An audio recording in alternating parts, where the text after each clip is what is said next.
कहते हैं मानव का जब जन्म होता है, मनुष्य का जब शरीर मिलता है, मानव का जब शरीर प्राप्त होता है और मानव का शरीर जब मिला, मृत्युलोक में भेजा गया।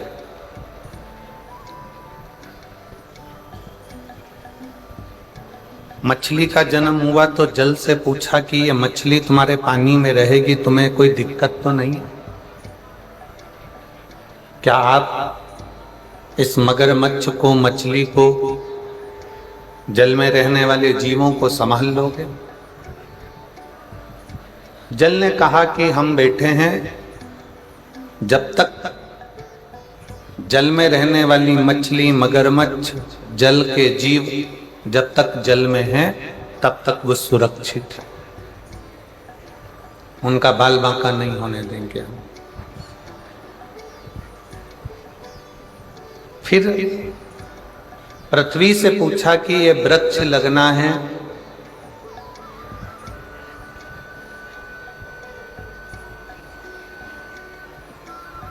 इन वृक्षों को लगाना है, क्या इन वृक्षों को आप संभाल लोगे?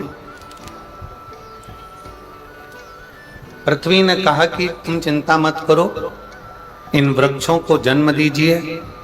ये वृक्ष, इनकी जड़ जब तक मिट्टी में रहेगी, पृथ्वी से लगी रहेगी, तब तक इन वृक्षों का कुछ भी बिगड़ने वाला नहीं।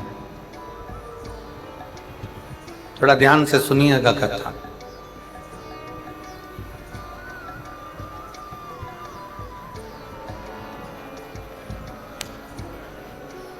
जल भगवान ने कहा, पानी ने कहा, जल नारायण ने कहा कि जब तक जल में रहने वाला जीव, मछली, मगरमच्छ, जल में रहने वाला कीट पतंगा जब तक जल में है तब तक उसका बाल बांका नहीं होगा। जल से निकला फिर भले वो मर गया,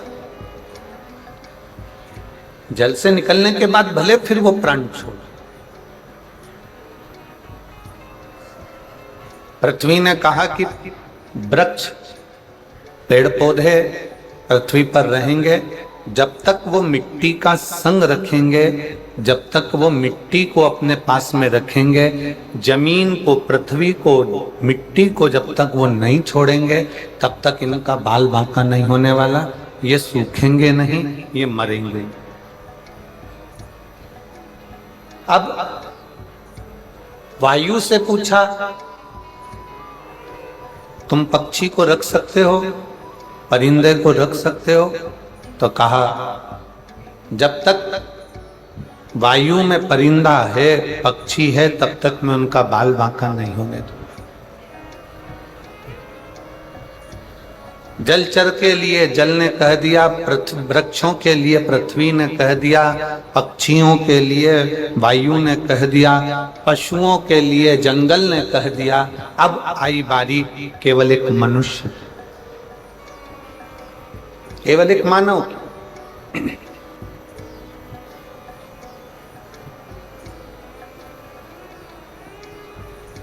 और मानव को देखकर स्वयं देवताओं ने पूछा ब्रह्मा जी से कि इन मनुष्य को कौन रखेगा, इनको कौन साधेगा? ब्रह्मा जी से पूछा, क्या तुम इन मनुष्यों को, इन मानवों को साध सकते हो?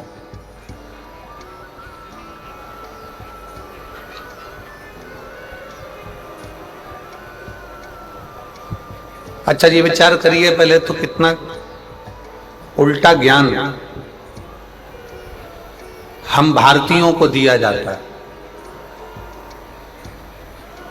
विदेश के लोग इस ज्ञान को नहीं मानते। कौन सा ज्ञान?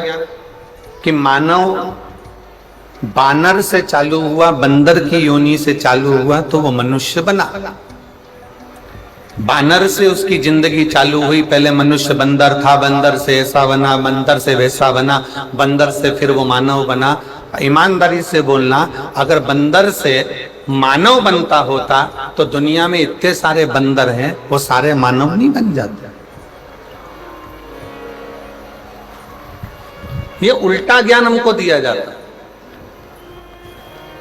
कि बंदर से मनुष्य बना, पर शास्त्र कहता है, वेद कहते हैं, पुराण कहते हैं कि ब्रह्मा जी के जंघा से मनु और शत्रुपा की उत्पत्ति हुई। प्रथम पुरुष प्रथम स्त्री मनु और शत्रुपा ब्रह्मा जी की जंघा से प्रकट हुए और उन्हीं मनु और शत्रुपा की संतान आप और हम हैं। ये संपूर्ण जगत उन्हीं मनु शत्रुपा की संतान।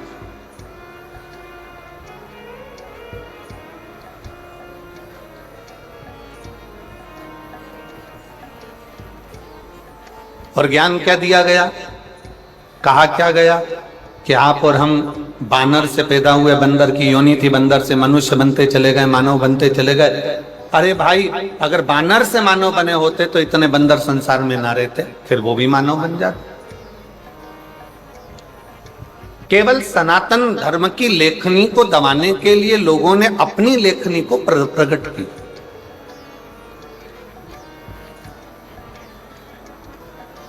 जल ने कह दिया मछली जब तक मुझ में है, जल ने कह दिया जब तक मछली मेरे पास में है मैं इसको कुछ होने नहीं दूंगा।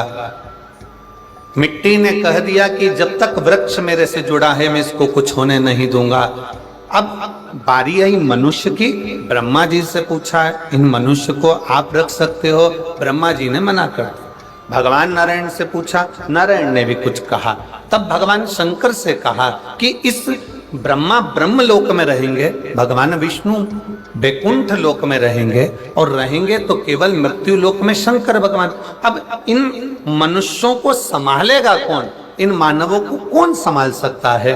तब उस जगह पर स्वयं भगवान शंकर सामने आकर खड़े हो गए ब्रह्मा और विष्णु के सामने और कह दिया, तुम चिंता मत करो, जब तक मनुष्य पृथ्वी पर रहेगा, माँ के गर्भ में बच्चा आएगा, उस दिन से लेकर जब वो मरेगा तब तक शंकर भगवान कहते हैं मेरी जवाबदारी है उसको लेकर आगे बढ़ने की और उसको संभाल।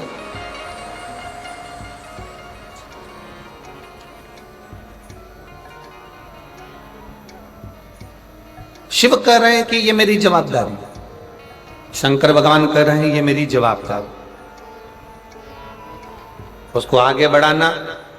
बस एक निवेदन है कि शंकर भगवान ने जैसे कहा कि आगे बढ़ाने की जवाबदारी मेरी है, पृथ्वी पर बच्चा जन्म लेगा, माँ के गर्भ में जब से बच्चा आएगा और जब तक वो मरेगा, मरने तक की जवाबदारी मेरी है। जन्म नहीं हुआ उससे पहले मैं माँ के स्तनों में दूध दे दूंगा, उसके भरण पोषण की व्यवस्था में कर दूंगा। सारी व्यवस्था करने के बाद अंत समय में भी अगर उसको कोई अग्नि नहीं देगा, अंत समय में भी उसको कोई लकड़ी नहीं देगा, अंत समय में भी अगर उसके प्राण छूटने के बाद उसको कोई अग्नि नहीं देगा, लकड़ी नहीं देगा, उसकी चिता को यदि कोई आग ना लगाएगा, तो यहाँ शास्त्र कहता है, शंकर भगवान ने कहा कि उसके जन्म से लेकर मरण तक की व्यवस्था मेरी रहेगी।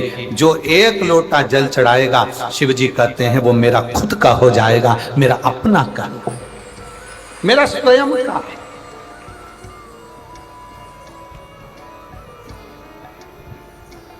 और मैंने तेरे ही भरोसे बाबा, तेरे ही भरोसे हवा बिच उड़ती जावांगी, बाबा डोर हथो छड़ी नावे कटी जावांगी।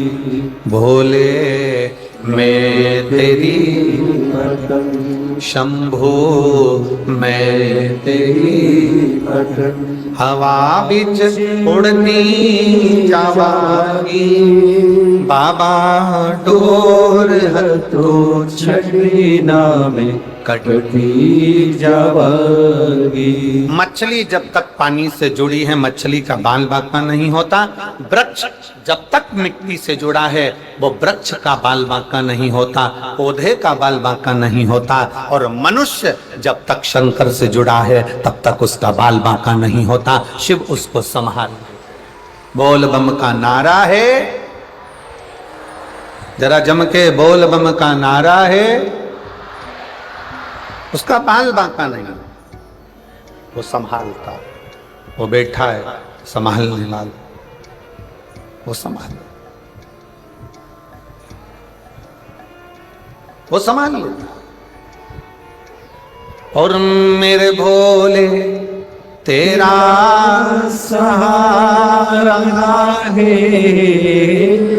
मेरे भोले तेरा सहारा है, मेरी नैया का तू किनारा, मेरी नैया का तू किनारा है।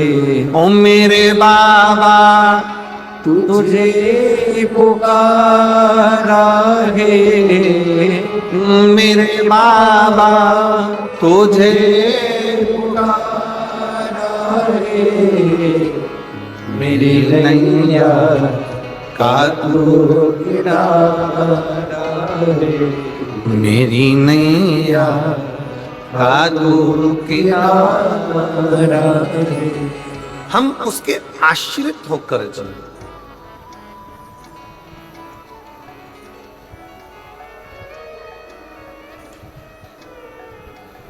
संसार के आश्रित हो गए ना तो लोग ठोकर मार देंगे।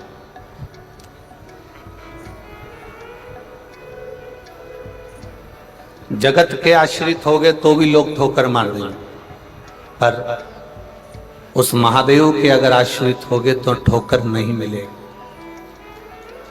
ठोकर नहीं मिलेगी।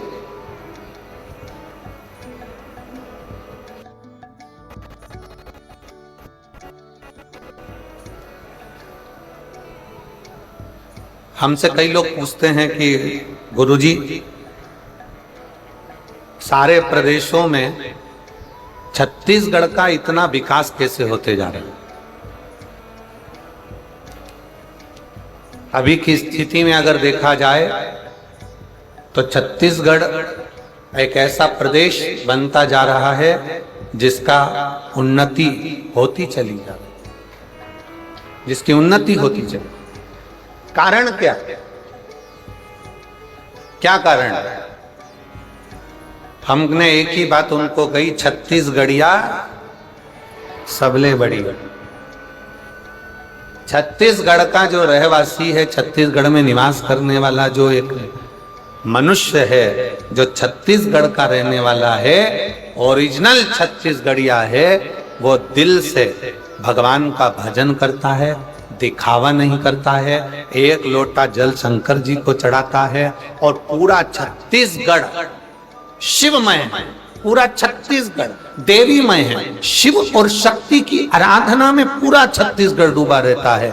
और जब छत्तीसगढ़ शिव और शक्ति की आराधना में डूबा रहता है तो यहाँ के मनुष्य को शक्ति प्राप्त होती, बल प्राप्त होती।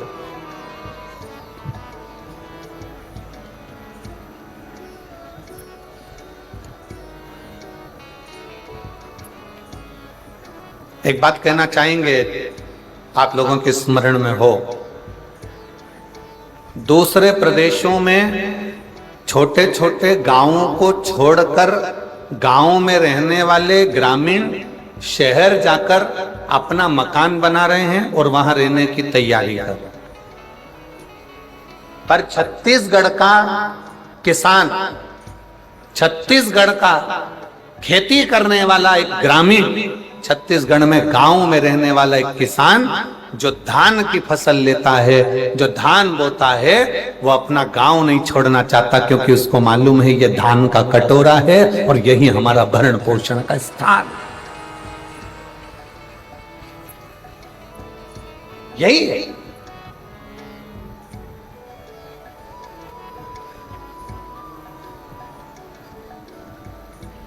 छत्तीसगढ़िया जरा जम के जरा, अच्छा आवाज नहीं आई। छत्तीसगढ़िया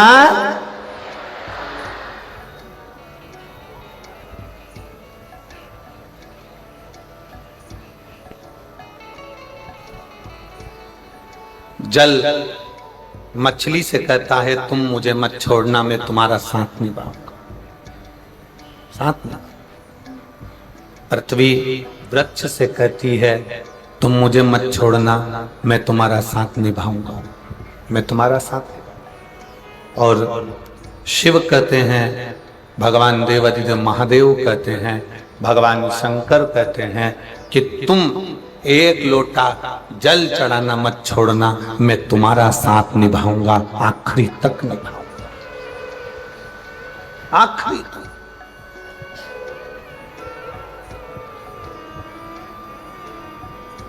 आप उसके आश्रित तो हो।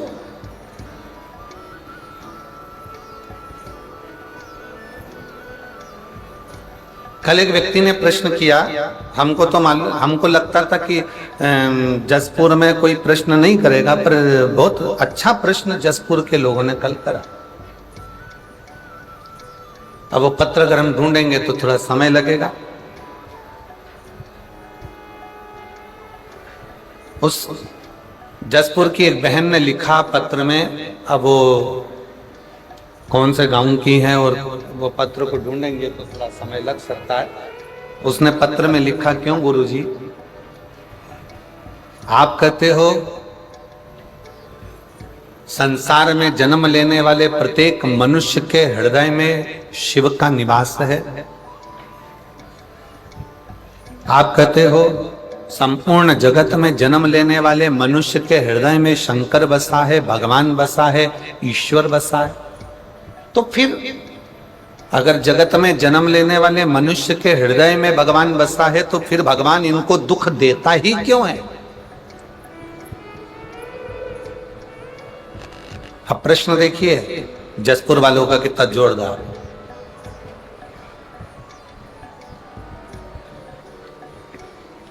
सबके हृदय में, सब में रब समाया है, जित देखो उस रब की ही माया है। यदि सबके हृदय में, सबके चित्त में, सबकी वृत्ति में, सबके मन में, सबके हृदय में शंकर बैठा है, यदि सबके अंदर शंकर विराजमान है, ईश्वर विराजमान है, शिव विराजमान है, भगवान विराजमान है, तो फिर भगवान इनको दुख देता ही क्यों है? क्योंकि भगवान ही तो बैठा है ना सबके हृदय में। फिर दुख देने का कारण आ गया, फिर तकलीफ देने का कारण आ गया। क्यों दुख दे रहा है, क्यों तकलीफ दे रहा है? तो मेरी जीजी जिसने ये प्रश्न किया है, जिसने ये प्रश्न करा है, जिसने ये प्रश्न पूछा है, शंभू जिसने ये प्रश्न पूछा है, जिसने ये प्रश्न किया है, मैं उसको कहना चाहूंगा कि भगवान सबके हृदय में विराजमान है, सबके दिल में बैठा हुआ है। बस दुख की चपेट में वो आता चले जाता है जिसने कभी अच्छे सतगुरु का सत्संग नहीं किया, जिसने भक्ति को अपने हृदय में उतारा, जिसने भक्ति को अपने हृदय में नहीं उतारा।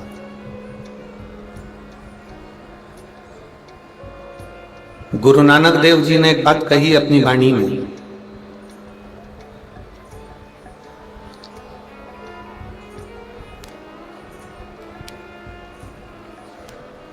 जिस समय पर गुरु नानक देव महाराष्ट्र के ओंडा नागनाथ शंकर मंदिर के सामने बैठे थे,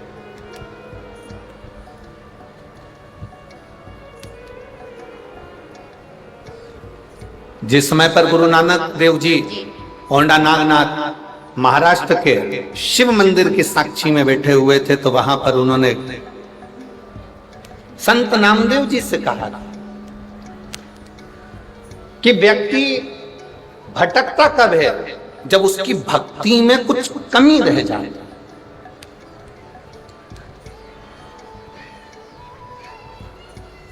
जब उसके विश्वास में कमी रह जाती, उसके भरोसे में कमी रह जाती,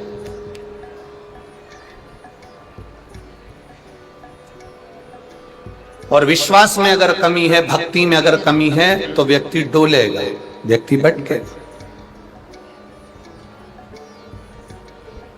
और यदि विश्वास पक्का है, भक्ति पक्की है, दृढ़ता पक्की है, तो व्यक्ति नहीं डोलता।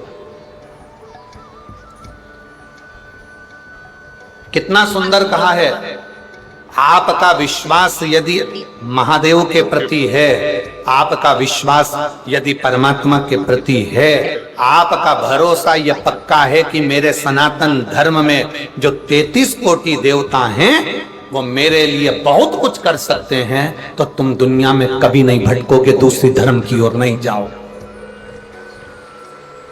आप नहीं भटकोगे।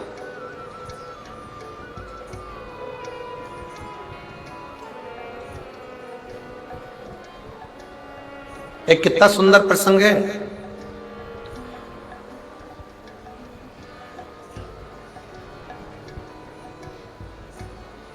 मध्य प्रदेश की भूमि पर जन्म हुआ था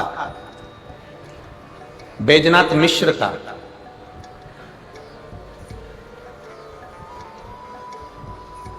मध्य प्रदेश की भूमि पर एक संगीत का हीरा जन्म लिया था बैजनाथ मिश्र, बेजू बावरा।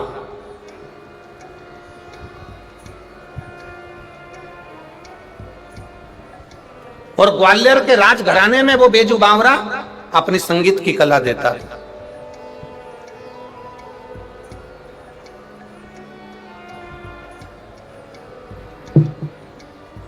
अकबर के यहां जो संगीत की कला देता था वो तानसेन था, और ग्वालियर के राजघराने में मानसिंह के उस राज्य में, ग्वालियर के राजघराने में अगर कोई संगीत की सेवा देता था तो वो बेजू बावरा था।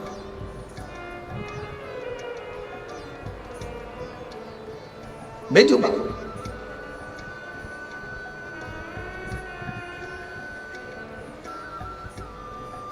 एक दिन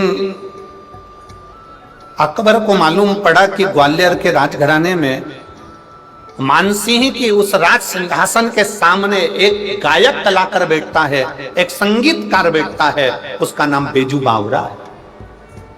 बेजू बावरा क्यों? किस लिए?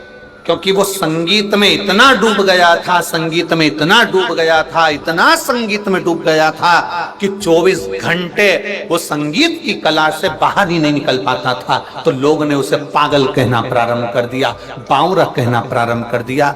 नहीं तो उसका नाम था बैजनाथ मिश्र।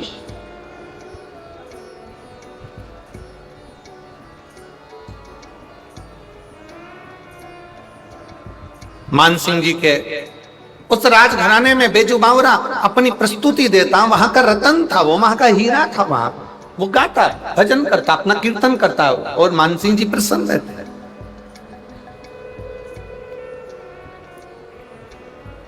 महाराज अकबर को मालूम पड़ा। जरा देखिएगा कितना विचित्र कथा है, बहुत सावधानी से सुनिएगा जरा। ये उनके मुंह पर, ये कथा उनके मुख पर थप्पड़ है जो कहते हैं सनातनी पत्थर की पूजन करते हैं। ये कथा उनके मुख पर थप्पड़, जो कहते हैं कि पत्थर की पूजन करते हो तुम हिंदू, तुम सनातनी पत्थर को पूजते हो। बेजू बावरा ने अकबर के राजघराने में जाकर बताया था कि पत्थर की पूजन का प्रमाण किया।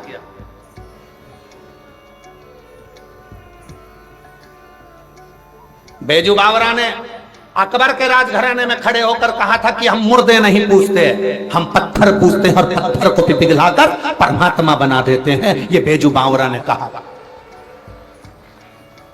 ये बेजू बावरा कहता है।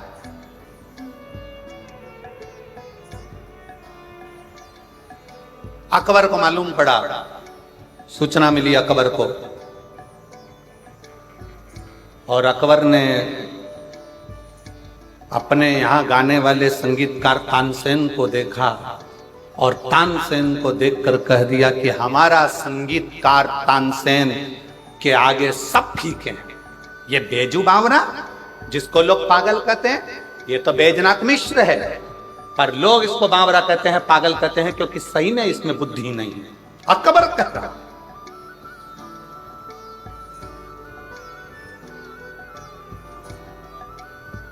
अकबर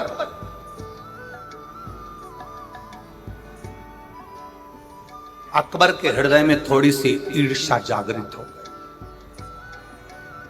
अकबर के हृदय में थोड़ी सी ईर्ष्या, नफरत जागृत हो गई कि मेरे राजघराने में जो तानसेन गाता है वो सबसे पहले नंबर का है, वो सर्वश्रेष्ठ है। बाकी के मान सिंह ग्वालियर के राजघराने में जो गा रहा है बेजू बावरा वो शून्य है। अकबर ने उसी समय पर डोंडी पिटवा दी। पूरे नगर में, पूरे क्षेत्रों में, सारे प्रदेशों में आवाज गई, नगरों में डोंडी पिटाई गई कि हमारे तानसेन को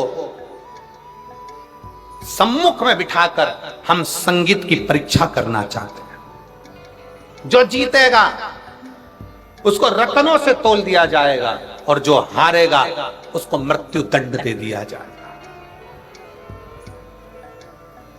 जितने संगीत वाले थे उसमें से कोई संगीत वाला जाने को तैयार नहीं हुआ कि ऐसा रतन किस काम का, अगर हार गए तो मृत्यु दंड, मिल जिंदा रहे तो रतन, तो मतलब क्या?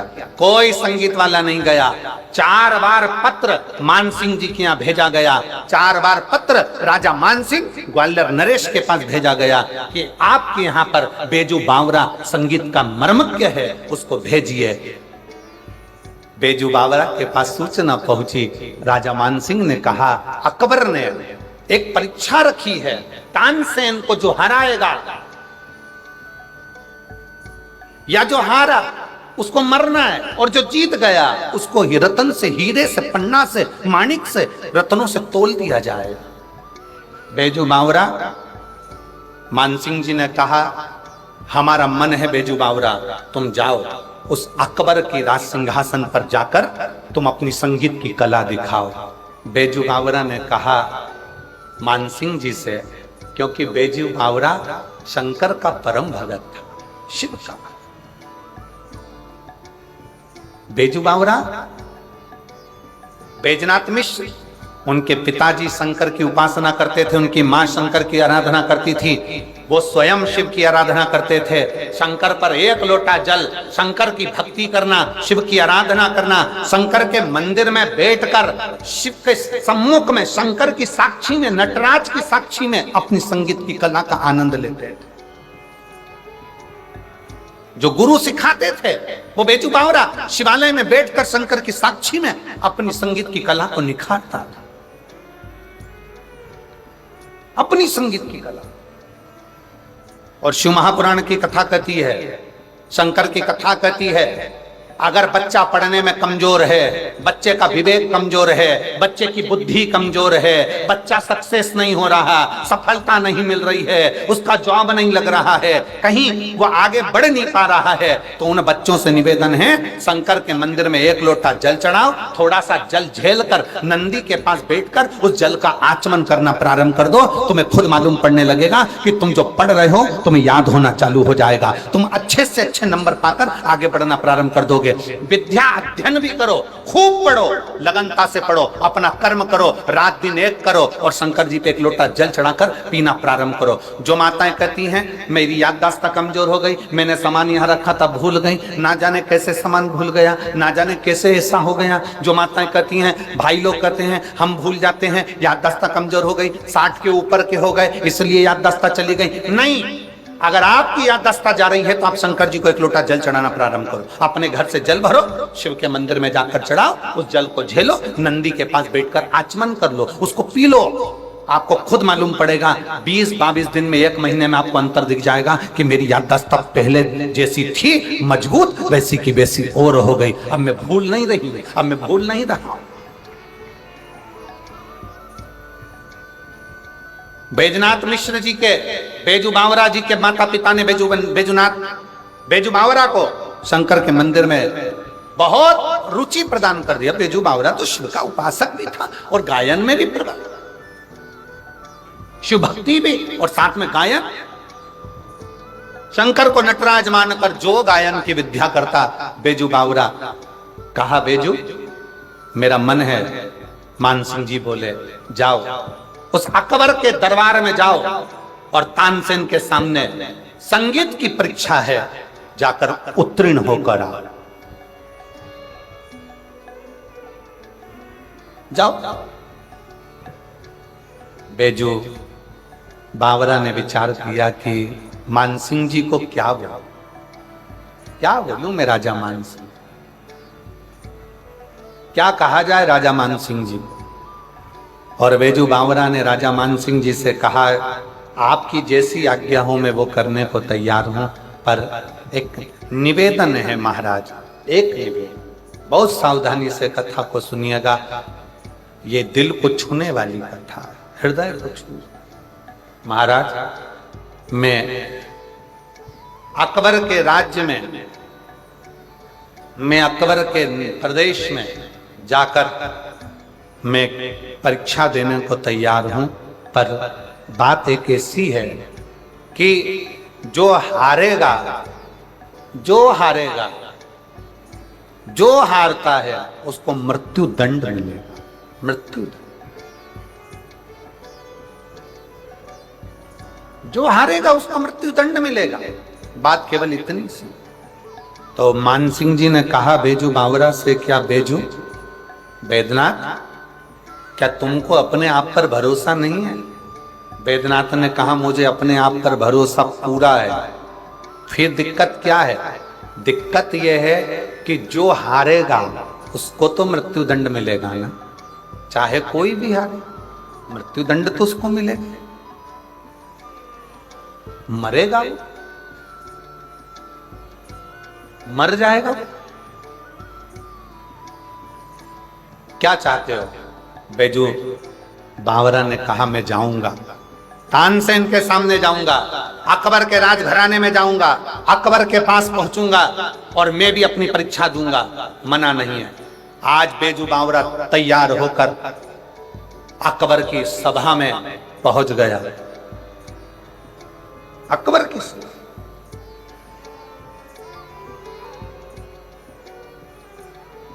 परीक्षा की घड़ी थी। अकबर ने कहा बेजू बावरा से, सुन रहे बेजू बावरा, मैंने सुना है तू मानसिंह जी के यहाँ पर गायन का बहुत बड़ा उस्ताद है, बहुत बड़ा संगीतकार है। तो बेजू बावरा ने हाथ जोड़कर अकबर के सामने कहा कि मैं काय का बहुत बड़ा उस्ताद तो मेरा वहीं रह गया, वो कैलाश अधिपति, वो शंकर, वो शिवालय में रहने वाला मेरा शिव, वो रहा, वो उस्ताद, वो उस्ताद। बस मालूम है ना बेजू बावरा, जो हारेगा उसको मृत्यु दंड मिलेगा। मालूम है ना तेरे? जो हारेगा उसको मृत्यु दंड मिलेगा। मालूम है तुझको? हाँ मुझे मालूम, मुझे ज्ञात। तुझे ज्ञात है? हाँ मुझे ज्ञात। और शंभु शरणे मांगू घड़ी दुख काटो, दया करीन दर्शन ओ शंभु शरणे मांगू घड़ी रे घड़ी दुख काटो, दया करीन दर्शन ओ दया करीन दर्शन शंभु शरणे मांगू घड़ी रे घड़ी दुख काटो, दया करीन दर्शन। तेरे को मालूम है ना? हाँ मुझे मालूम। परीक्षा चालू हुई, एक तरफ तानसेन, दूसरी तरफ बेजू बावरा।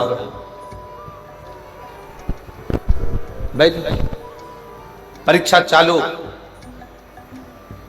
तानसेन ने जो राग छेड़ा, ऐसा राग छेड़ा तानसेन ने कि जितने दीप लगे थे वो दीप जलना प्रारंभ हो, सारे दीप जलना प्रारंभ।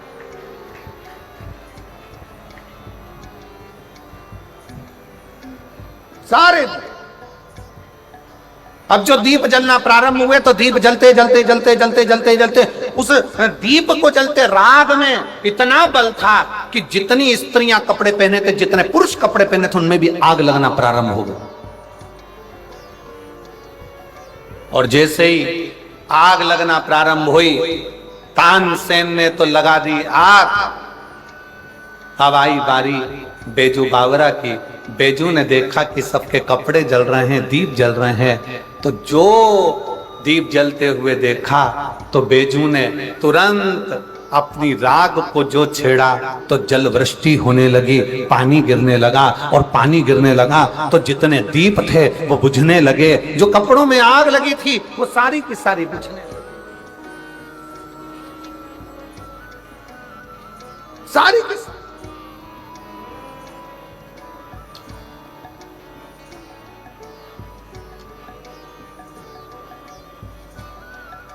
कपड़ों में जो आग लग रही थी वो बुझना प्रारंभ हो गई, कपड़ों में जो आग लग रही थी वो सारी बुझ गई, दीप जो जल रहे थे वो बुझ गए।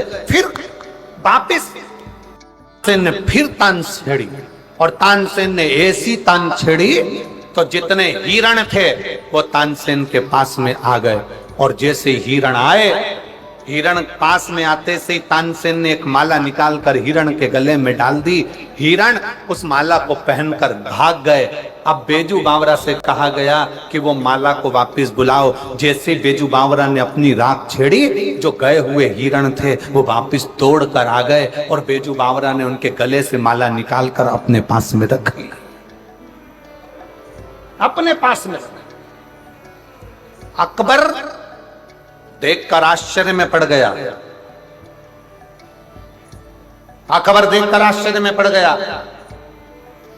और अकबर आश्चर्य में पड़ते से ही अकबर को आ गया गुस्सा कि ये तो मेरे तानसेन को हरा रहा है। इतने में अकबर अपने सिंहासन पर बैठकर बेजू बावरा को कहने लगा, अरे बेजू बावरा, तुम हिंदू, तुम सनातनी पत्थर की पूजन करते हो क्या? पत्थर तुम्हारे पूजन करने से, पत्थर क्या तुम्हारे बोलने से पिघल सकता है? क्या पत्थर पिघल सकता है? जैसे ही बेजू बावरा को कहा, जैसे ही कहा, और बेजू बावरा ने राग मालकोस राग को जो गाया, जो बेजू बावरा ने जैसे ही राग मालकोस गाना प्रारंभ करा, क्योंकि तुरंत तानसेन के सामने बेजू बावरा से कहा गया, तुम सनातनी, तुम हिंदू पत्थर की पूजन करते हो क्या? पत्थर तुम्हारी बात सुनता है क्या? पत्थर तुम्हारे कहने से पिघलता है क्या? पत्थर पिघलेगा? बेजू बावरा ने कहा, पत्थर पिघला कर ही रहूंगा। और बेजू बावरा ने जो मालकोस राग गाना प्रारंभ करा, सामने देखा कि एक पत्थर अकबर ने सामने रख दिया। रखते से ही और जो बेजू बावरा ने भगवान शिव का नाम लेकर गाना प्रारंभ करा, पत्थर पिघलना प्रारंभ हो गया। पत्थर पूरा पानी की तरह हो गया, पत्थर पानी की तरह हुआ। बेजू बावरा ने अपना तानपुरा लिया, पत्थर को उस गीले से, उस जो पतला तरल पदार्थ बन गया था, जो पानी बन गया था, उसमें अपना तानपुरा रख दिया। तानपुरा रखा, बेजू बावरा ने गाना जैसे बंद करा, पत्थर ठंडा हुआ। ठंडा होकर वापिस वो तानपुरा उसमें गढ़ गया, उसमें जम गया। अब बेजू बावरा ने कहा तानसेन से, अब तुम गाओ और मेरा ये तानपुरा निकाल कर बताओ। तानसेन हाथ जोड़ लिया कि मैं इस तानपुरे को नहीं निकाल सकता। बेजू बावरा ने अकबर से कहा, सुन अकबर, तेरे नगर में मैं परीक्षा देने के लिए आया हूं, पर इतना याद रखना अकबर, अगर दिल में प्रेम हो, सच्चा विश्वास हो, सच्ची भक्ति हो, श्रद्धा भरोसा पूर्ण हो, तो पत्थर भी पिघलता है। इसलिए हिंदू पत्थर की पूजन करता है।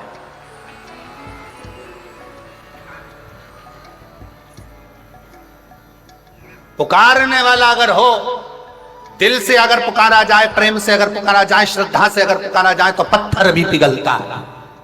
इसलिए हिंदू पत्थर की पूजन करता है। क्यों? क्योंकि हिंदू सनातनियों में वो बल होता है कि पत्थर को परमात्मा मानकर पूजते हैं तो पत्थर में भी परमात्मा को प्रकट कर लेते हैं। वो परमात्मा का बल एक सनातनी में होता है। जो आपसे कहते हैं ना, आजकल के नवयुवक लड़के लड़कियां आपस में बात कर कर कह देते हैं सोशल मीडिया पर, कहा हिंदू तो पागल हो गया, सनातनी तो पागल हो गया, पत्थर की पूजन से क्या होता है, पत्थर की पूजन से क्या होता है।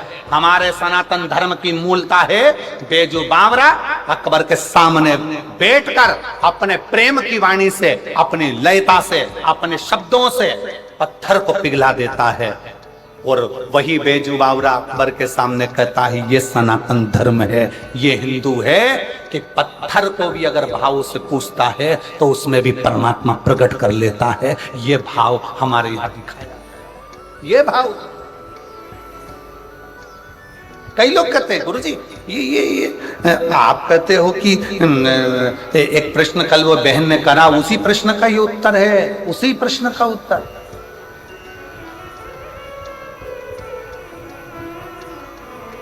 कि सबके हृदय में शिव है, सबके हृदय में भगवान है, तो फिर भगवान दुख क्यों देता है? क्योंकि हमारी भक्ति हम प्रकट नहीं कर पाते, हमारा विश्वास हम प्रकट नहीं कर पाते, हमारी श्रद्धा हम प्रकट नहीं कर पाते। भगवान तुम्हारे छल से कभी प्रसन्न नहीं हुआ, भगवान तुम्हारे दिखावे से कभी प्रसन्न नहीं हुआ, भगवान तुम्हारे कपट से कभी प्रसन्न नहीं हुआ। तुमने बहुत सारा अपने शरीर को मालूम पड़े चंदन लगा लिया, खूब अपने खूब सारा बाल बढ़ा लिया, खूब सारा वस्त्र भी पहन लिया, खूब आडंबर भी कर लिया, और सोचो कि परमात्मा तुम्हारे सामने प्रकट हो जाए। परमात्मा प्रकट नहीं होता। परमात्मा को प्रकट करने के लिए निर्मल मन सो मोहि पावा, मोहि छल छिद्र कपट ना भावा। तुम्हारा नूतन मन होगा, हृदय होगा, तो परमात्मा प्रकट हो सकता,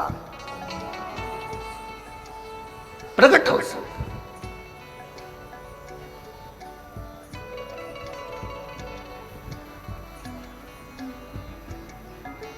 वो कहते हैं ना, आहों में असर होगा, घर बैठे बुला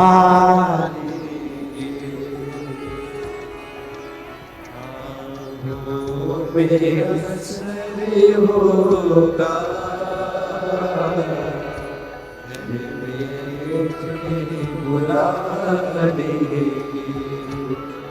तुम रूठे रहो भोले, हम तुम्हें मनाएंगे। मेरी जीजियों, मेरे जीजाओं, मेरी बेटियों, मेरे बेटाओं, मेरी माताओं, मेरे भाई, मेरी बहन, मेरे बांधव, अपने हृदय में एक बात संजो कर रखना। तुमसे लोग कहें कि एक लोटा जल चढ़ाने से होगा क्या, एक लोटा जल शंकर के मंदिर में चढ़ाने से होगा क्या, क्या होगा? आप एक बार एक लोटा जल लेकर शंकर के मंदिर में विश्वास लेकर जाओ।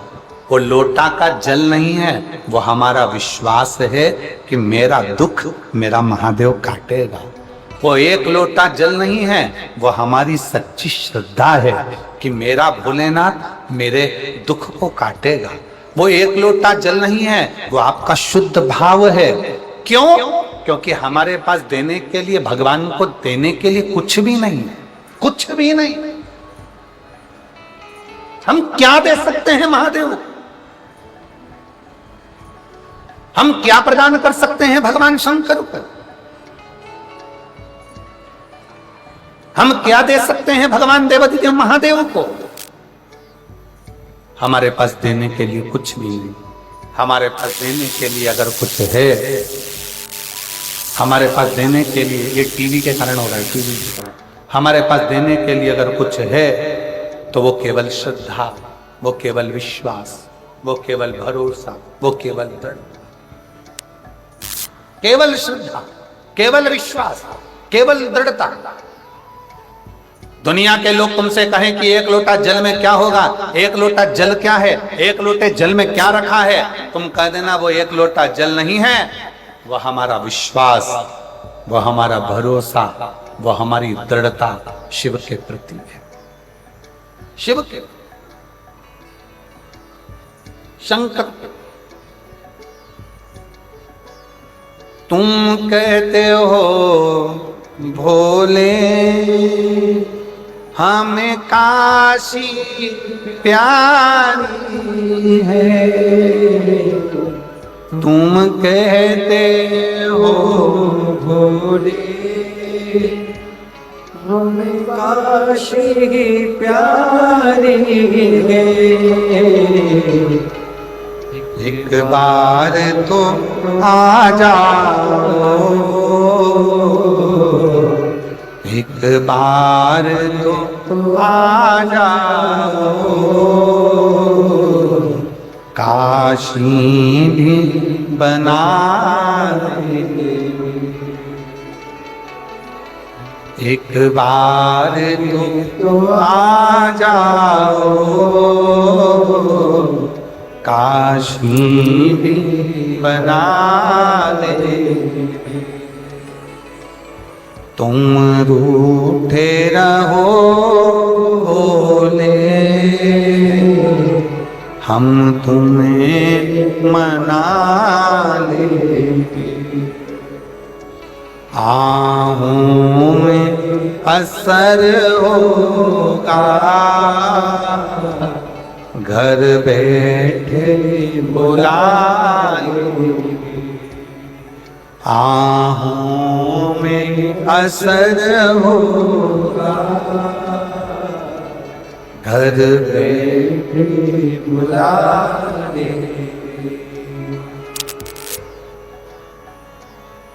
यदि आहूं में असर है, पक्की श्रद्धा, पक्का विश्वास, पक्की दृढ़ता अगर तुम्हारे भीतर है, पक्की श्रद्धा, पक्का विश्वास, पक्की दृढ़ता यदि तुम्हारे भीतर है, तो यह मानकर चलना कि मेरा देव अधिदेव महादेव पत्थर में से भी प्रकट होकर तुम्हारे दुखड़े को काट सकता है। मेरा देव अधिदेव महादेव, मेरा शंकर, मेरा वो घड़दानी, मेरा शंभु, मेरा त्रिकालदर्शी, मेरा कैलाशी, मेरा अविनाशी, अगर विश्वास है तो पत्थर में से प्रकट होकर भी, सामने आकर भी वो आपके दुखड़े काट सकता है, वो आपके दुखड़े मिटा सकता है।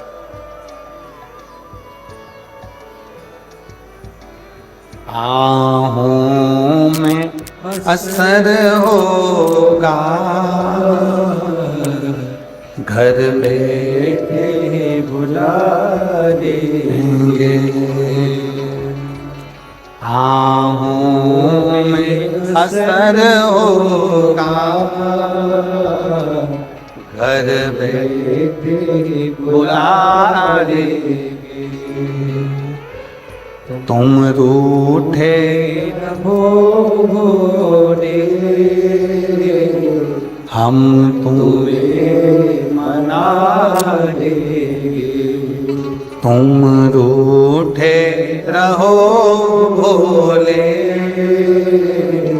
हम तुम्हें मना देंगे। अगर विश्वास है, यदि भरोसा है, और पूर्ण भरोसा, पूर्ण दृढ़ता, पूर्ण विश्वास है, तो पत्थर में से भी परमात्मा प्रकट हो जाता है। पत्थर में से यदि भरोसा, यदि विश्वास है। आप लाखों की संख्या में आए हो, पंडालों में जगह नहीं है, और ये आपका विश्वास ही कह रहा है कि आपको शंकर पर कितना भरोसा है, तो ये मानकर चलना कि भरोसा टूटेगा नहीं, मेरा भोले बाबा तुम्हारी झोली खुशियों से भरेगा।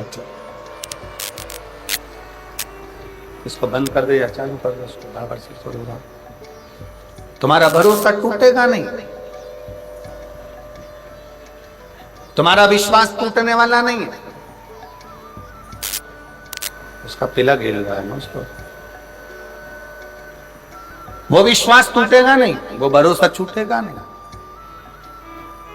आप उस भरोसे से भगवान को रिझाओ, तो भगवान को रिझाओ आप उस भरोसे से। और प्रेम जब अनंत हो गया,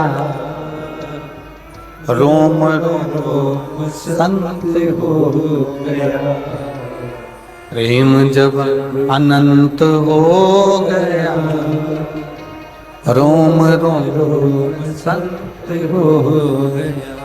हमारा विश्वास, हमारी दृढ़ता, हमारा भरोसा जब पूर्ण होगा तो शिव मिलेगा।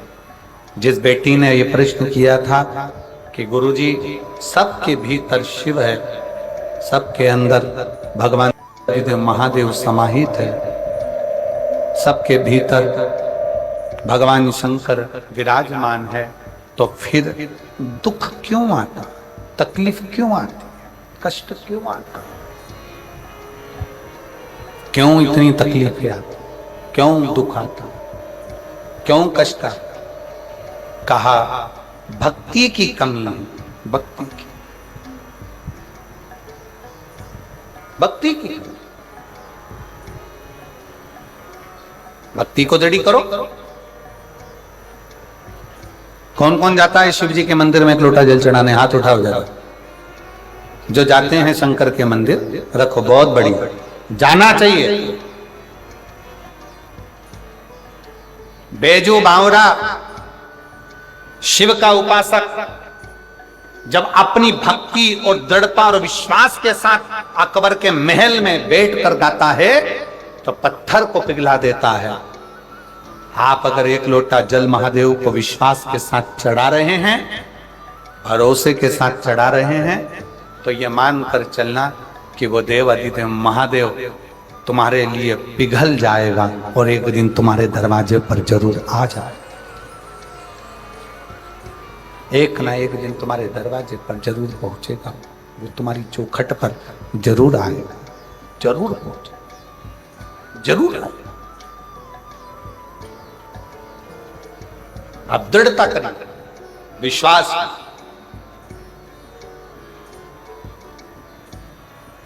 भरोसे के।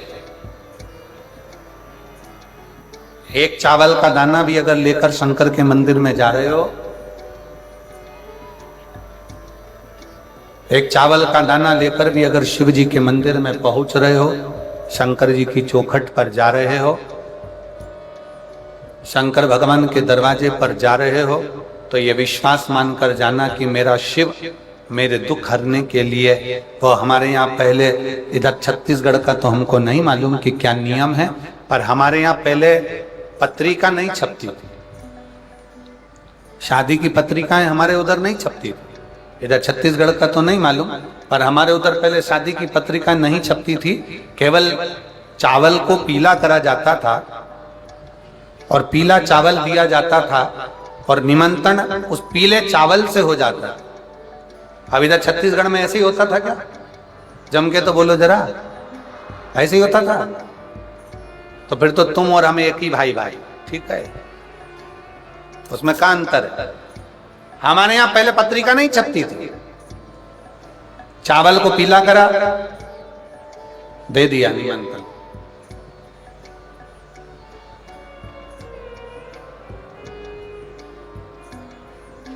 और चावल को पीला करके निमंत्रण दिया जाता था, और निमंत्रण दिया तो जिसके यहां पर निमंत्रण जाता था वो आता था। शिव जी को एक चावल का दाना यदि आप समर्पित कर रहे हैं तो ये मानकर करें कि आप भगवान शंकर को अपने घर के आने के लिए निमंत्रण दे रहे हैं कि मेरे भोले बाबा मेरे यहाँ आकर मेरे दुख को काटना, तकलीफों को काटना, मेरे कष्ट को काटना, मेरी बीमारी को काटना। आप निमंत्रण दे।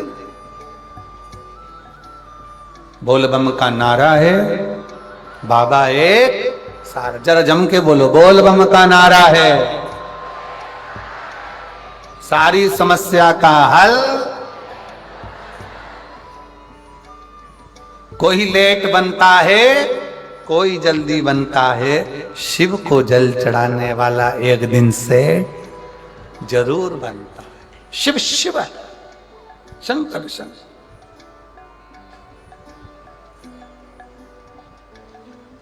भरोसा दृढ़ी करिए, विश्वास दृढ़ी करिए, और जिस दिन भरोसा विश्वास दृढ़ी होगा उस दिन शिव जरूर। आहों में असर होगा, घर बैठे ही बुला लेंगे। आहों में असर होगा, घर बैठे बुला लेंगे। तुम कहते हो भोले, हमें गंगा प्यारी है। तुम कहते हो भोले, हमें गंगा प्यारी है। तुम कहते हो भोले, हमें गंगा प्यारी है। तुम कहते हो भोले, प्रेशर बढ़ाओ चतुर का, प्रेशर। गंगा प्यारी है, एक बार तो आ जाओ, गंगा से मिला देंगे। हमारे बीच में छत्तीसगढ़ शासन के माननीय मुख्यमंत्री जी श्री विष्णुदेव साहे जी पधारे हैं। एक बार जोरदार ताली बजाकर उनका स्वागत, वंदन, अभिनंदन।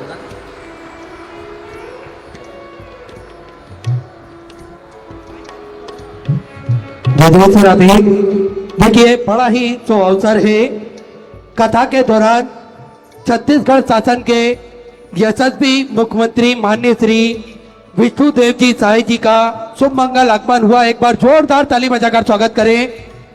साथ में श्री पवन साहे जी संगठन मंत्री भाजपा से आपका भी आगमन हुआ है। साथ में माननीय मुख्यमंत्री जी की माता जी श्रीमती जसमती देवी साहे जी का भी आगमन हुआ। एक बार जोरदार ताली बजाकर स्वागत करें। देखिए किस प्रकार से निरंतर अपने दृढ़ संकल्प से छत्तीसगढ़ को निरंतर उन्नति की ओर अग्रसर करते हुए निरंतर सभी लोगों के हित में कार्य करते हुए माननीय मुख्यमंत्री जी निरंतर सभी की सेवा में तल्लीनता से अपना महत्वपूर्ण योगदान निरंतर लगाते रहते हैं। एक बार जोरदार ताली बजाकर स्वागत करें।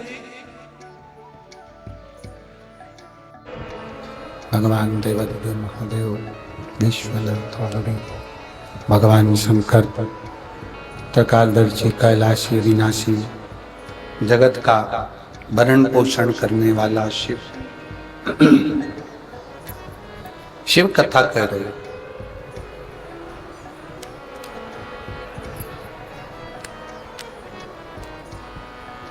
भगवान शंकर का चरित्र कह रहा, शिव महापुराण की कथा कर। विश्वास है तो शिव है।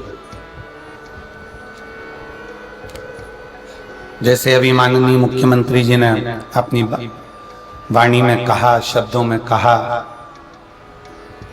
कि मदेश्वर नाथ जी का ये जो शिवलिंग है, जब हमारे क्षेत्र के लोगों को कोई तकलीफ होती है तो वो यहाँ आकर बाबा को अपने हृदय की बात कहकर जाते हैं।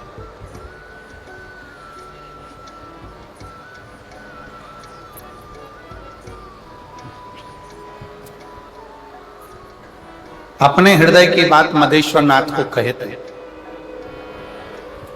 और मदेश्वर बाबा वो इस हृदय की बात को स्वीकार कर कर आपकी झोलियां खुशियों से भर। जरा विचार करिएगा, कथा कहां बैठकर सुन रहे हो? मधेश्वर बाबा के चरणों में। और विश्वास के साथ अगर श्रवण करिए, भरोसे के साथ, यहां आए हो, सेवा कर रहे हो, कोई किसी रूप में सेवा कर रहा है, कोई पानी पिला रहा है, कोई अन्य रूप में सेवा कर रहा है, कोई किसी रूप में सेवा कर रहा है, अपने अपने क्रम में सब लगे हुए हो, वो सेवा का फल खाली नहीं जाता।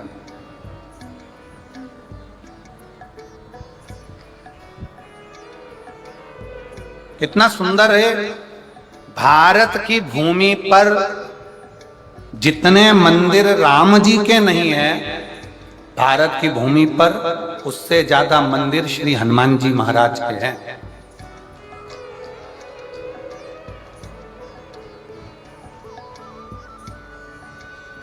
भारत की भूमि पर जितने मंदिर राम जी के नहीं है, गांव गांव में भले राम जी का मंदिर नहीं होगा, पर भारत की भूमि पर सबसे ज्यादा मंदिर श्री हनुमान जी महाराज के हैं। कारण, ऐसा कौन सा कारण है कि जितने राम जी के मंदिर नहीं, उससे ज्यादा हनुमान जी के मंदिर? उसका एक कारण है, हनुमान जी ने राम जी की सेवा इतनी करी कि पूरे भारत की भूमि पर, पूरी जगत में, पूरी दुनिया में सेवा हनुमान जी ने राम जी की इतनी करी कि आज भारत की भूमि पर वो सेवा पूजा रही है। राम जी से ज्यादा हनुमान जी के मंदिर बने और हनुमान जी की सेवा लोग कर। सेवा,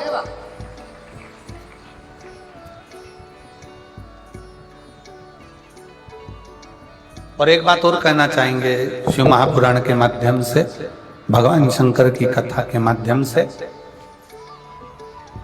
कि भारत की भूमि पर जितने राम जी के मंदिर नहीं, उससे दुगने हनुमान जी के मंदिर हैं। और पूरी दुनिया में जितना आशीर्वाद श्री हनुमान जी को मिला होगा, उतना आशीर्वाद किसी को भी नहीं मिला होगा, जितना आशीर्वाद हनुमान जी को मिला। और आशीर्वाद देने वाला कौन? हनुमान जी को आशीर्वाद देने वाली दो माताएं, एक है मां अंजना और दूसरी है माता सीता। एक माता अंजना और एक माता सीता। सीता मैया ने तो हनुमान जी को इतना आशीर्वाद दिया कि अजर हो जाओ, अमर हो जाओ, तुम मेरे पुत्र कहलाओगे,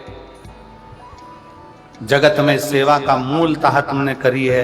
कितना कितना वर मिला, क्यों मिला? सेवा।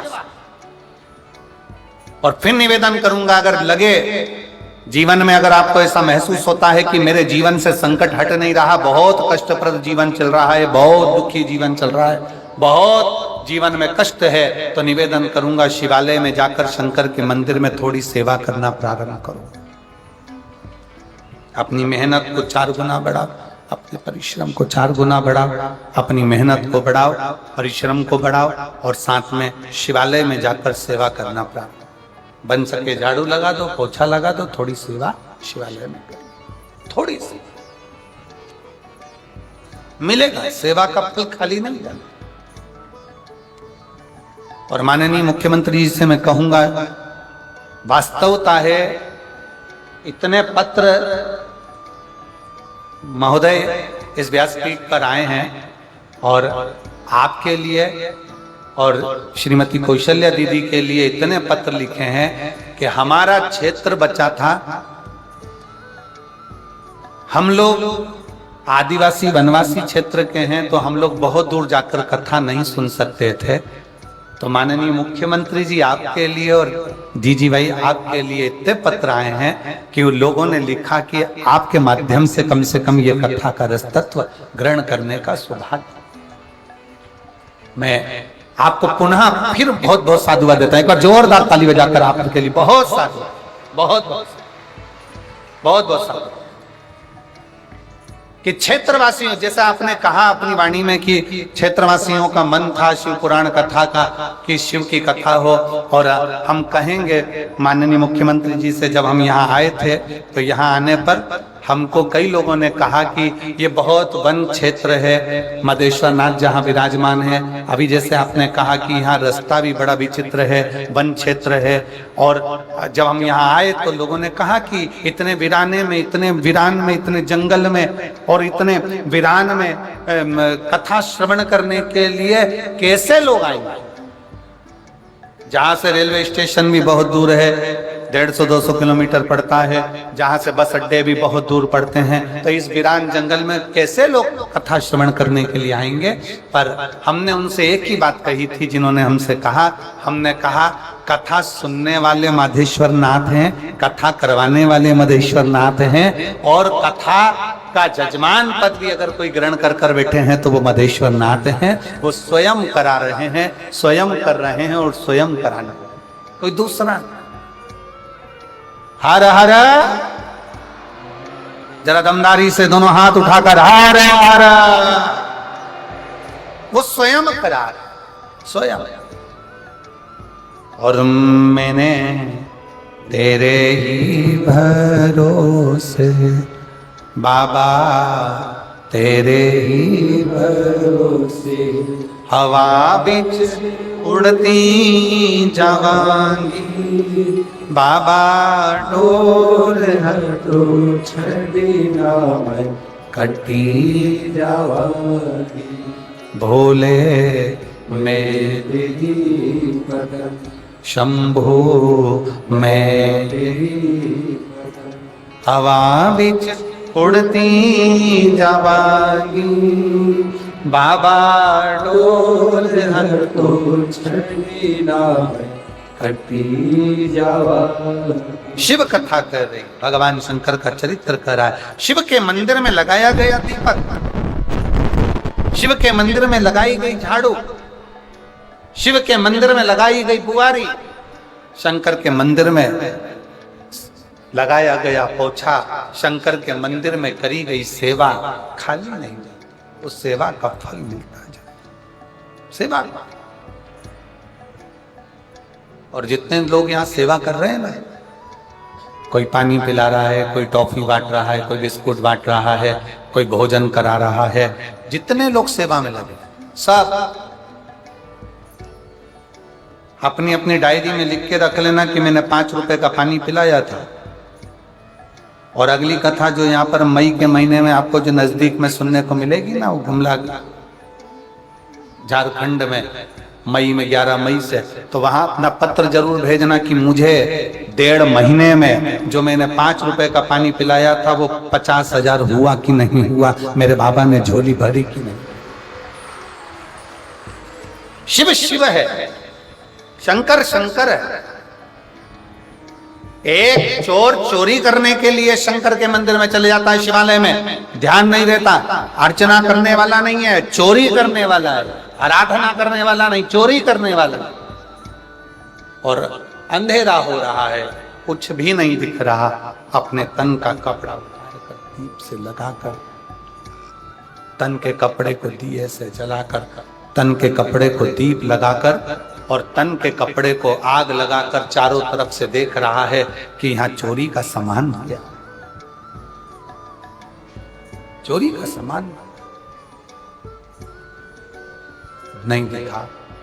फिर उसने आग लगाकर फिर देखा, चोरी का सामान मिला, क्या है नहीं मिला। आखिरी में शंकर भगवान प्रकट, शिव, और भगवान शंकर ने कहा आज मेरे मंदिर में शिवरात्रि के दिन तूने दीप लगाया, प्रकाश कर, मेरे शिवालय में तूने प्रकाश करा, मैं तुझे वर देता हूं, कुबेर के सिंहासन पर तू बैठे। अब जरा विचार करिएगा कि एक कुबेर के सिंहासन पर से कुबेर जी को नीचे उतारकर चोर को कुबेर बना दिया, वो देवाधिदेव महादेव, वो देवाधिदेव महादेव है। देवता देने से पहले विचार करते हैं कि इसको कितना देना है, देवता देने से पहले विचार करते हैं इसको कितना प्रदान करना है। देवता देने से पहले विचार करते हैं इसको ज्यादा देना है, कम देना है, कितना देना है, कब देना है, देवता विचार करते हैं। पर एक देवाधिदेव महादेव केवल ऐसे हैं जो उनके मंदिर के सामने से, शंकर के शिवालय के सामने से भी अगर मुस्कुराकर निकल जाता है तो मेरा शंकर उसकी झोलियां खुशियों से भर, खुशियों से।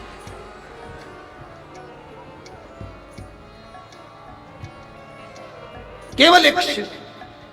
और कितनी करुणा, देखिए शिव महापुराण का एक चरित्र कितना सुंदर आता है कि विदल और उत्पल दो असुर है। विदल और उत्पल दो असुर हैं, दोनों की वृत्ति बेकार है, पर उसमें से एक कहीं ना कहीं उसके हृदय में श्रद्धा और विश्वास है।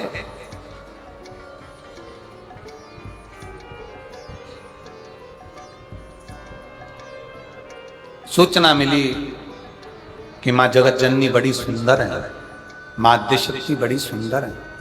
सूचना चले, विदल और उत्पल ने विचार करा कि चलो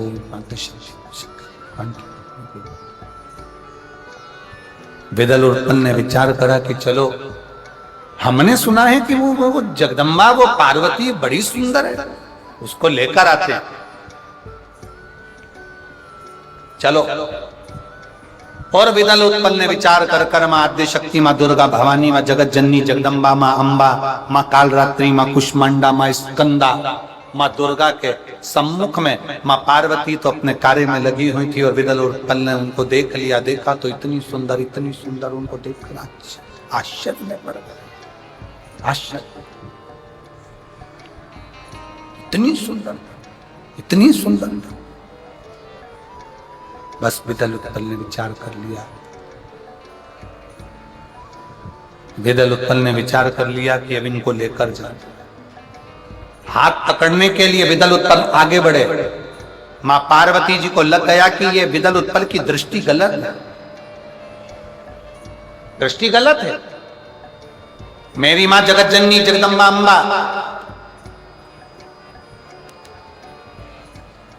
आज संपूर्ण विश्व की बच्चियों को, संपूर्ण विश्व की बेटियों को एक प्रेरणा दे रही हैं कि सावधान रहो, सावधान। अभी आपको एक सूचना नहीं मिली होगी, अगर टीवी पर अगर आप देख रहे होंगे या गूगल पर सर्च करेंगे या न्यूज़ों में देखेंगे तो एक आपको सूचना मिली होगी कि कई लड़कों ने हिंदुओं की लड़कियों को फंसाकर, सनातनियों की बेटियों को अपने चुंगल में फंसाकर और उन बेटियों को ले जाकर एक कमरे में बंद कर दिया, एक कमरे में बंद कर। और कहीं से लव जिहाद का ये मामला है कि प्रेम करते हैं, प्रेम के जाल में फंसाते हैं और प्रेम के जाल में फंसाकर उनको अपना कर एक कमरे में बंद करते गए। 22 लड़कियों को एक कमरे में बंद करा और कहीं से फोन आता कि इस लड़की को हमको बेच दो, इस लड़की को हमें बेच दिया जाए, उस लड़की को वहां बेच दिया। नशे का इंजेक्शन लगाते उस लड़की को और बेच कर आ जाते। अभी सरकार ने दिल्ली में छापा मारकर अभी सरकार ने उनको पकड़ा और 20-22 बेटियां प्राप्त हो। कहां जा रही हैं? हमारे सनातनियों की बेटियों को भड़काकर, हमारे सनातनियों की बेटियों को। और फिर निवेदन करूंगा मेरे भारत की बेटियों से, जितनी बेटियां मेरी यहां कथा श्रवण करने के लिए बैठी हैं और जितनी आस्था चैनल के माध्यम से कथा सुन रही हैं, जितनी बेटियां कथा श्रवण कर रही हैं, मैं उनसे एक निवेदन करना चाहूंगा। दुनिया के लोग कहते हैं कि माँ बाप को बेटा तारता है, पर शिव महापुराण की कथा में अशोक सुंदरी का संवाद ऐसा आता है कि दुनिया के लोग कहते हैं कि माता पिता को बेटा तारता है, पर शिव महापुराण की कथा कहती है कि माता पिता को, जब माता पिता बेटी का कन्यादान करते हैं, हाथ पीला करते हैं, कन्यादान का संकल्प लेते हैं, वो कन्यादान का संकल्प एक ऐसा होता है जिससे एक बेटी अपने बुजुर्ग माँ बाप को भी पार लगा देती है, माँ बाप को तार देती है। माता पिता,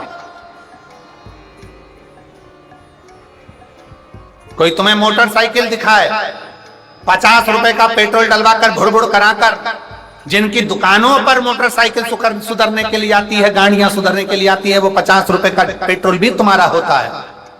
10-20 रुपए की चाउमीन खिलाकर, 25-50 रुपए का नाश्ता कराकर, अपनी बॉडी शॉडी दिखाकर, अपना सुंदर सूरत दिखाकर, 10-20 रुपए की मोटरसाइकिल में घुमाकर, तुम्हें अपने चुंगल में फंसाकर तुमसे शादी कर कर तुम्हारी जिंदगी को ऐसी नरक कर देते हैं कि ना तुम अपने माँ बाप के घर आने की रहती हो, ना जगत में मुंह दिखाने की रहती। मेरा बेटियों से निवेदन है, सावधान। ये लव जिहाद के चक्कर में तुम्हारी जिंदगी बर्बाद ना हो जाए। कितनी बेटियां बैठी हैं, जरा खड़ी हो। जितनी बेटियां यहां बैठी हैं सब खड़ी हो जाओ। जितनी लड़कियां बैठी हैं खड़े हो। हम छत्तीसगढ़ की बेटियां हैं, अपनी जगह पर खड़े हो जाओ। जितनी बेटियां बैठी, हाँ हो खड़े, शान से खड़े हो जाओ खड़ी सारी। अब दोनों हाथ उठाकर हर हर महादेव बोलो, हर हर, और दोनों भुजा उठाकर संकल्प लो कि हमारे माँ बाप जहां शादी करेंगे, अपने माँ बाप के कहने पर शादी करूंगी। इन गुंडे और बदमाशों के चक्कर में, इस लव जिहाद के चक्कर में नहीं पड़ूंगा। ये संकल्प होना चाहिए। उठाओ दोनों हाथ, हाँ उठाओ दोनों हाथ, और एक बार दोनों हाथ उठाकर कहो हर हर। बैठो। धन्यवाद बेटियों, प्रणाम करता हूं आपको, नमन करता हूं आपको साधुवाद देता हूं। इनके चक्कर में नहीं पड़ूंगा। मैं अपने जीवन को अपने माता पिता के अनुकूल चलूंगा, अपने माता पिता के अनुकूल। और जो जैसी भावना लाया वो वैसा ही फल पाया। जो जैसी भावना लाया वो वैसा ही फल पाया। नहीं खाली उसे लौटाया, जो मन ही मन हर्षाया। और कर दिया माला, बोलो बोलो सब बोलो, लुटा दिया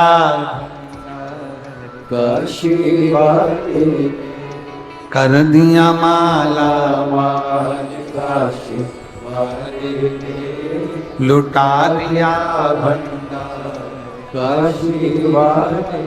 एक विश्वास शिव के प्रति हो, एक भरोसा भगवान शंकर के प्रति हो, एक दृढ़ता भगवान शिव के प्रति हो। जब हमारा भरोसा, हमारी दृढ़ता, हमारा विश्वास मूल होगा, शिव क्यों ना मिले, क्यों ना मिले? क्या नहीं देता शायद। पार्वती जी ने देख लिया विदल उत्पल, पार्वती जी ने देखा, और पार्वती जी ने जैसे विदल उत्पल को देखा, और पार्वती जी ने विदल उत्पल को देखते से ही जो देखा विदल उत्पल को पार्वती जी ने कि ये तो दोनों गलत दृष्टि से, गलत भाव से, गलत विचार से मुझे देख है, गलत गलत विचार, गलत दृष्टि। पार्वती जी ने देखा कि ये गलत विचार से, गलत भाव से, गलत दृष्टि से मुझे देख रहे हैं। तुरंत माता पार्वती जी को क्रोध आ गया। माता पार्वती तुरंत, और पार्वती जी को ऐसा क्रोध आया, ऐसा क्रोध आया। माता पार्वती को ऐसा क्रोध आया, पार्वती जी क्रोध में लाल, और माता पार्वती जी ने उठाया कुंदुक, और कुंदुक उठाकर माता पार्वती जी ने उसका प्रहार किया। वो कुंदुक भगवान शिव के चरणों में जाकर गिरा। शिव जी का नाम कुंदकेश्वर महादेव हुआ। कुंदकेश्वर, बोल कुंदकेश्वर महादेव की। भगवान शिव की पवित्र कथा कह रही है। भगवान शंकर का चरित्र कह रहा, शिव महापुराण की कथा कह रही। त्रिकालदर्शी कैलाशी विनाशी भगवान शंकर, ओगरदानी शिव, माता पार्वती जी ने कुंदुक का प्रहार करा और पार्वती जी ने कुंदुक का प्रहार कर कर विदल उत्पल का संहार किया। शिव जी का नाम कुंदकेश्वर। शिव जी का एक नाम कुंदकेश्वर ऐसा है, शरीर में अगर कोई दवाई नहीं लग रही, बीमारी हो गई, रोग हो गया, तकलीफ हो गई, डॉक्टर ने दवाई लिख दी, वो दवाई आप खा रहे हो पर असर नहीं कर रही, शरीर ठीक नहीं हो रहा, डॉक्टर की दी हुई दवाई खाओ पर उस दवाई को कुंदकेश्वर महादेव का नाम लेते। कौन से महादेव? जम के बोलो जरा। कुंदकेश्वर। डॉक्टर की दवाई खाओ पर उस दवाई को कुंदकेश्वर महादेव का नाम लेकर फिर खाओ। और हम तो कहेंगे जिनके आंखों में अगर तकलीफ ज्यादा होती है, नेत्रों में कोई रोग ज्यादा हो रहा हो, नेत्र रोग ज्यादा है, तो सुबह बाबा के मंदिर में जब आप जाते हैं शिव जी को जल चढ़ाने के लिए, तो यो शिव जी का जो शिवलिंग होता है और जो जलाधारी होती है, उस जलाधारी के सामने से जहां जल बहता है वहां पर अपनी हथेली को लगाकर, ऐसे अपने हाथ की हथेली को लगाकर कुंदकेश्वर महादेव के नाम से उन आंखों पर उसको थोड़ी देर लगाना चाहिए। शिव जी को जल चढ़ाने के बाद हथेली को, जहां से पानी बहता है नीचे की ओर, वहां अपनी हथेली लगाओ, हाथ, और हाथ लगाकर उस हाथ को अपनी आंखों पर थोड़ा थोड़ा देर लगाना प्रारंभ करिए। धीरे धीरे कुंदकेश्वर महादेव का नाम लेते रहो। नेत्रों का कैसा भी तकलीफ होगी वो धीरे धीरे ठीक होना प्रारंभ होती जाएगी, नेत्र काम करना प्रारंभ। कुंदकेश्वर महादेव का नाम लो। भगवान श्री कुंदकेश्वर पधार रहे हैं, जोरदार ताली बजाकर उनका दर्शन आनंद करें। कल कथा का छठा दिन रहेगा। कथा का समय यही 1 बजे से 4 बजे तक रहेगा। प्रेम से आप और हम कथा का लाभ लेंगे। कल कथा का छठा दिन मतलब कथा की शिवरात्रि रहेगी। बहुत शिव भक्त कल की कथा में आनंद लेने के लिए आएंगे। परसों के दिन कथा का विराम 27 तारीख को सुबह 8 बजे से 11 बजे तक कथा हो जाएगी। जिन्होंने 7 दिन की कथा नहीं सुनी होगी वो प्रातः 8 बजे के 11 बजे तक कथा श्रवण कर बाबा को अपना झोली पसार कर प्रणाम कर अपने घर को जाएंगे। 27 तारीख को ये कथा विराम हो जाएगी। 1 अप्रैल से 5 अप्रैल तक शिव महापुराण की कथा शाहदा महाराष्ट्र में प्रारंभ हो जाएगी, जिसका लाभ आप और हम लेंगे। शारदा महाराष्ट्र में भी कथा का समय 1 बजे से 4 बजे तक रहेगा, जहां के विधायक श्री राजेश पांडवी जी उसके मुख्य यजमान रहेंगे और उस कथा का लाभ आप और हम लेंगे। फिर 11 अप्रैल से शिव महापुराण की कथा रतनगढ़ राजस्थान में प्रारंभ हो जाएगी, जिसका कथा का समय 1 बजे से 4 बजे तक रहेगा, जिसका लाभ आप और हम लेंगे। सभी लोग बड़े भाव से आरती